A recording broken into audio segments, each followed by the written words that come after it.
It's late, we have to go home. Yes, long live the Republic. Down with the Shah. Good Lord, where the devil were you?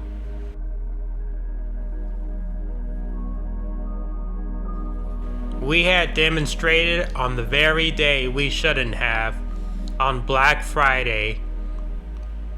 That day there were so many killed in one of the neighborhoods that a rumor spread that Israeli soldiers were responsible for the slaughter. But in fact it was really our own who had attacked us.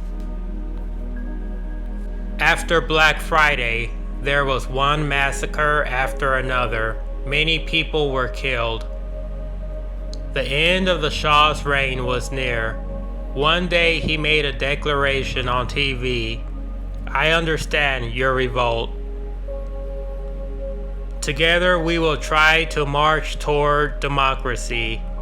After all that he has done, quiet. For a few months he actually did try. He tested a dozen prime ministers. A Freemason, that's not suitable. You remind them too much of my father. Too thin, too short, one-eyed. The more he tried democracy, the more his statues were torn down. Pull a little more to the left. Then his effigy was burned. The people wanted only one thing, his departure. So finally, we will never forget you. The day he left, the country had the biggest celebration of its entire history.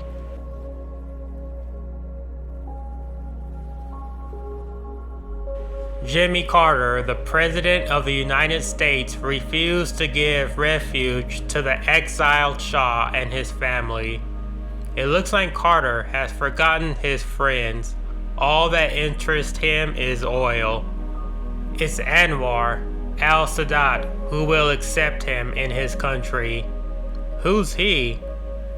He is the President of Egypt. And why is he taking in the Shah? They've been friends for a long time. They both betrayed the countries of our region by making a pact with Israel. In any case, as long as there is oil in the Middle East, we will never have peace. Let's talk about something else. Let's enjoy our new freedom. Now that the devil has left. Maybe Sadat welcomed the Shah because his first wife was Egyptian. Surely not. Politics and sentiment don't mix.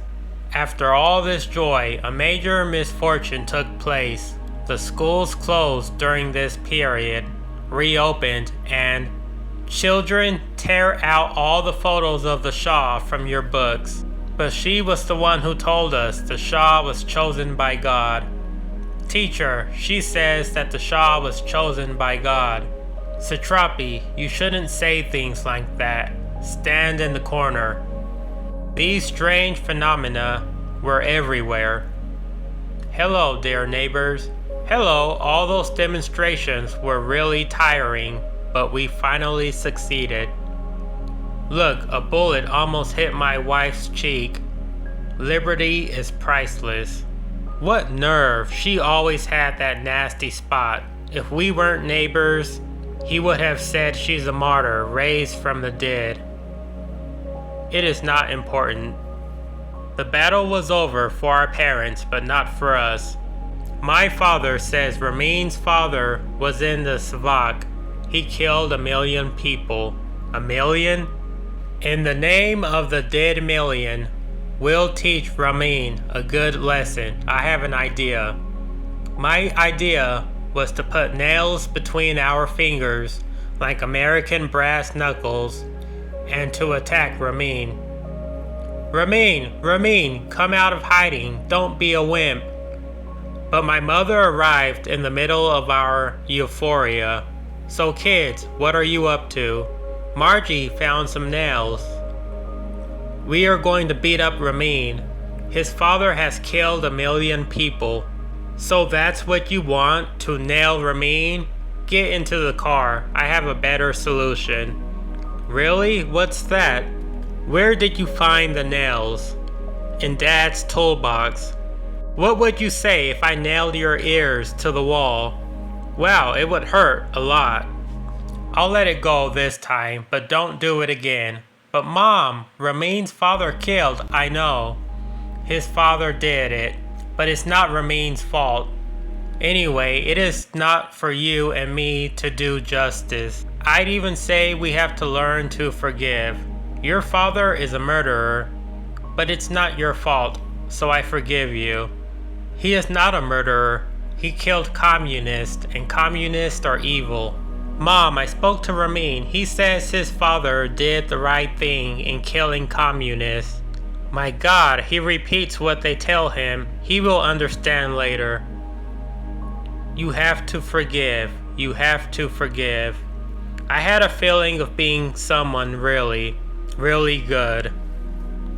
The political prisoners were liberated a few days later. There were 3,000 of them. We knew 2 of them.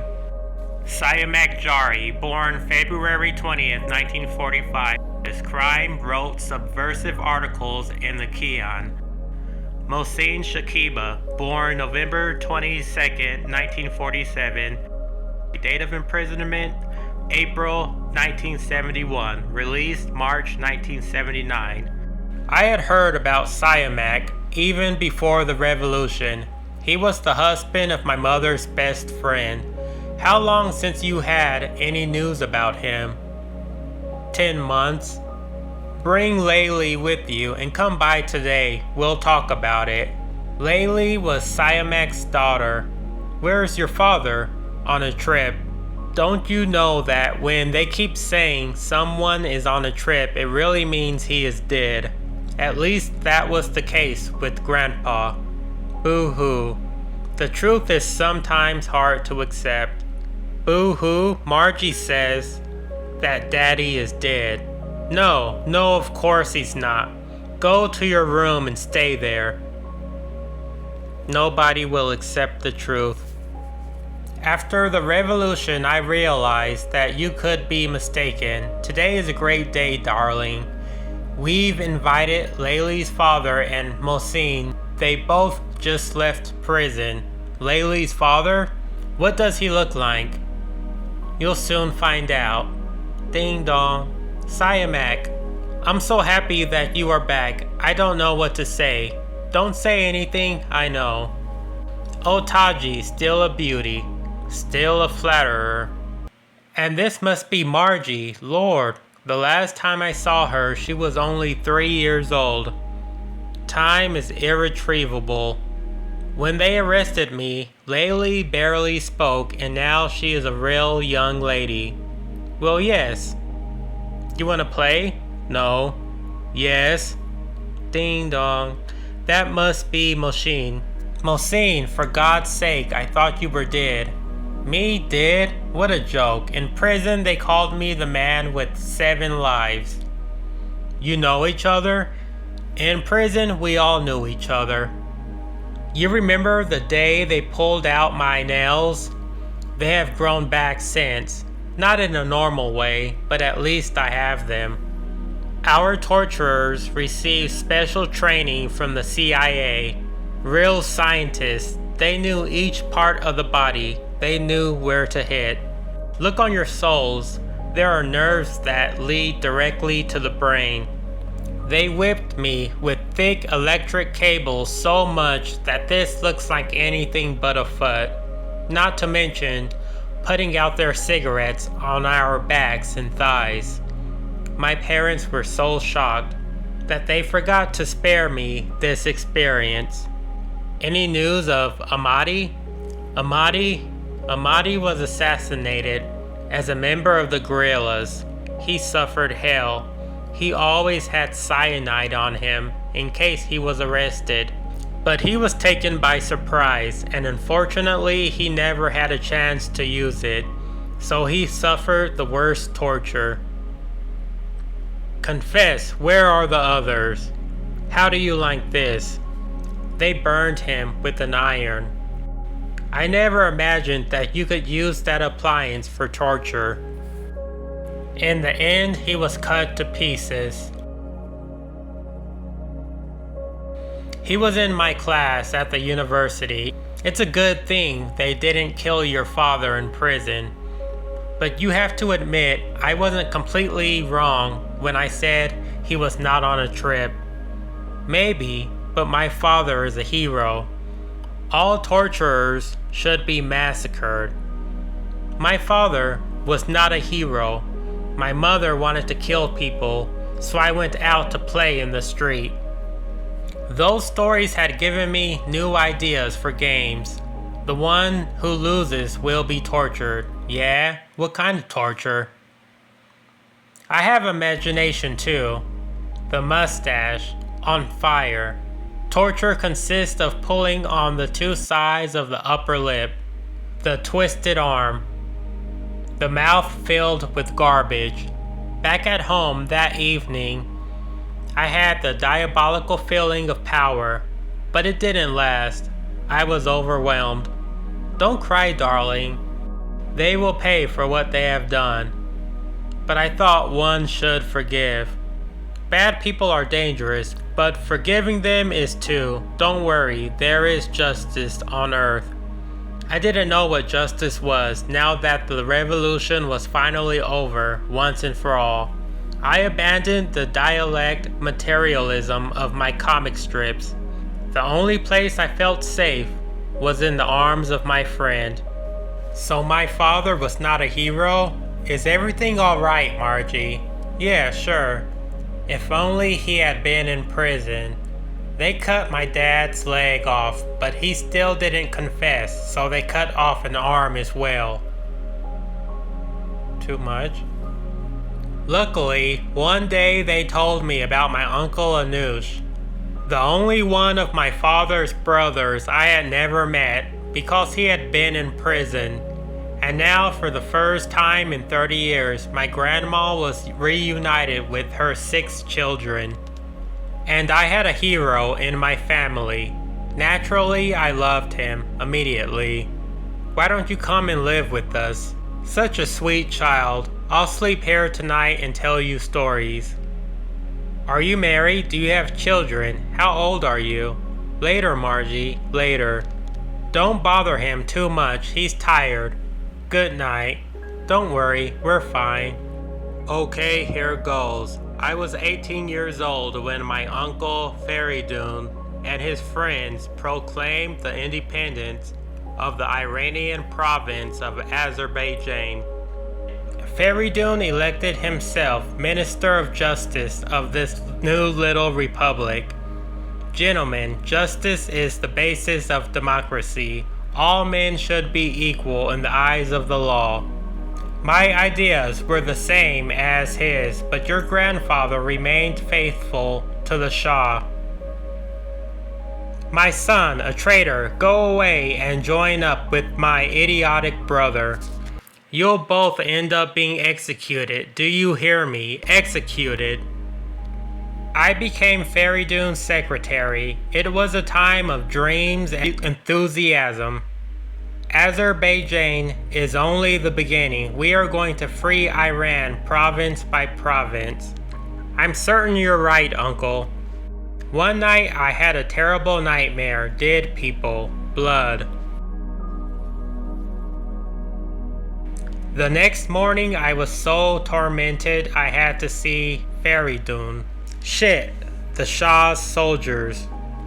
Good God, Feridun. I wanted to do something, but there was nothing I could do. They arrested him and I ran away. For days and days I walked through the falling snow. I crossed the Alborz mountains to find refuge at my parents' house in Astera. I was hungry, I was cold, but I continued. I was nearly dead when I arrived. My God, Anush! What's going on? Who's bothering us at this hour? Come quickly. It's our son, Anush. He has fainted. What is he doing here? Why didn't he stay with his nice uncle? You always say the right thing at the right time. Help me now. Okay, calm down. Oh my God, my son, my dear son.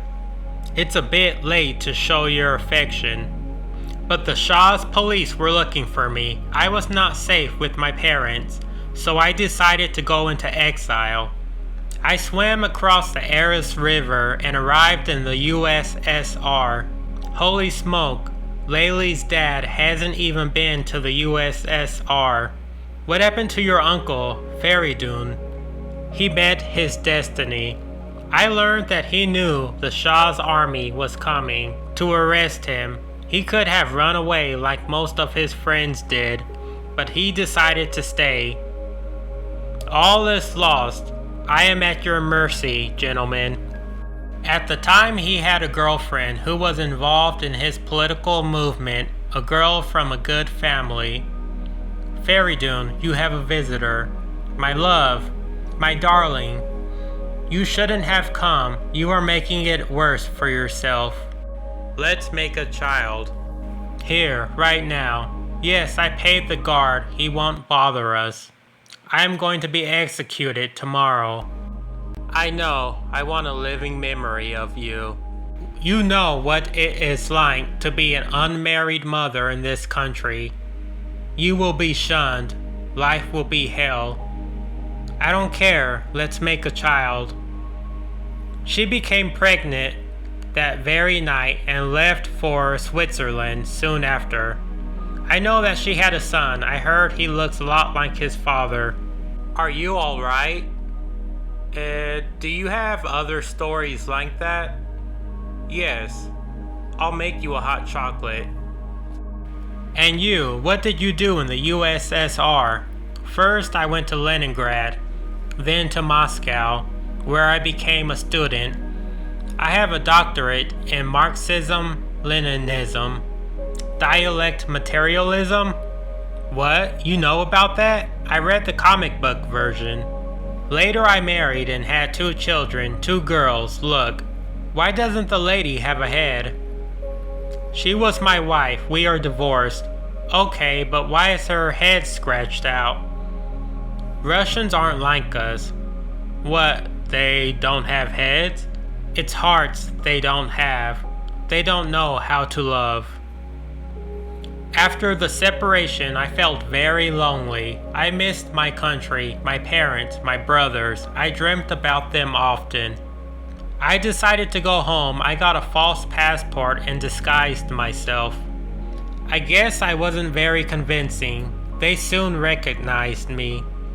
Hey you, with the beard and sunglasses. Halt! They put me in prison for 9 years. 9 years. Better than Layli's father. They say you were tortured terribly like Siamak, Layli's father. Your father told you that? No, he told it to Mom and I heard him. What my wife made me suffer was much worse. I tell you all this because it's important that you know our family memory must not be lost, even if it's not easy for you, even if you don't understand it at all. Don't worry, I'll never forget. And now it's time for bed. What, the story's finished? Here, take this swan. I made it in prison, out of bread. In prison? Pleasant dreams. There are lots of heroes in my family. My grandpa was in prison. My uncle Anush too, for 9 years. He was even in the USSR. My great-uncle Feridun proclaimed a democratic state, and he was. Too much? During the time Anush stayed with us, I heard political discussions of the highest order. It's incredible. The revolution is a leftist revolution and the republic wants to be called Islamic. It's not important. Everything will turn out fine. In a country where half the population is illiterate, you cannot unite the people around Marx. The only thing that can really unite them is nationalism or a religious ethic. But the religious leaders don't know how to govern. They will return to their mosque. The proletariat shall rule. It's inevitable. That's just what Lenin explained in The State and the Revolution.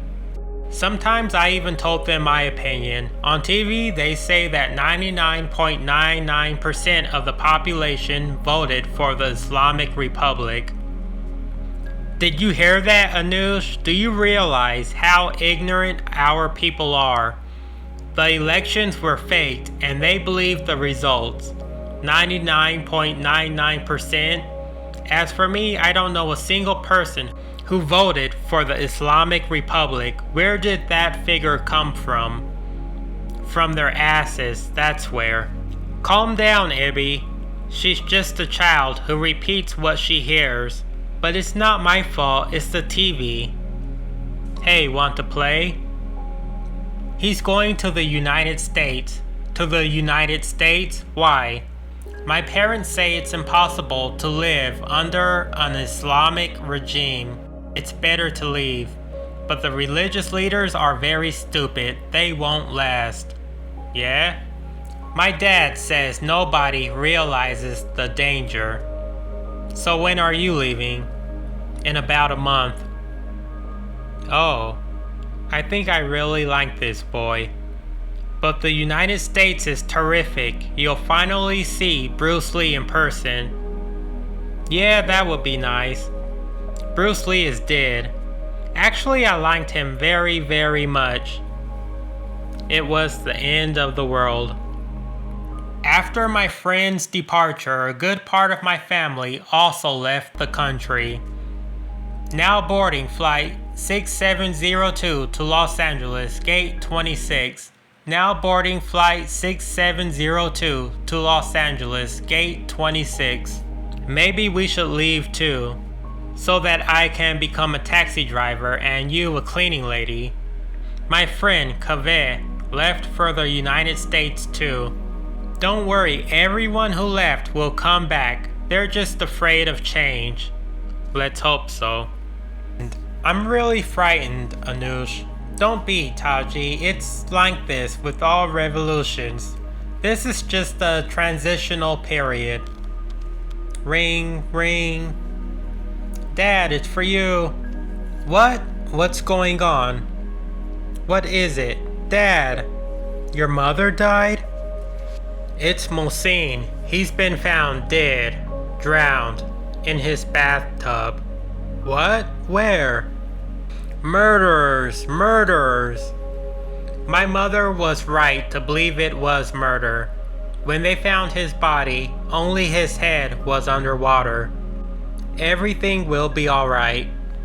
After Mohsin, it was Siamac's turn. Is this Siamac Jerry's house? Yes. We are the deliverers of divine justice. His sister was executed in his place. Do you know where Siamac and his family are now? No, no more than you do, but they must surely have hidden somewhere. And Layli? Later on we learned they crossed the border, hidden among a flock of sheep. Everything will be alright. And that is how the former revolutionaries became the sworn enemies of the Republic. Wasn't Anush going to pick me up?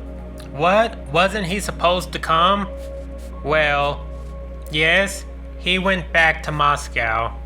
What?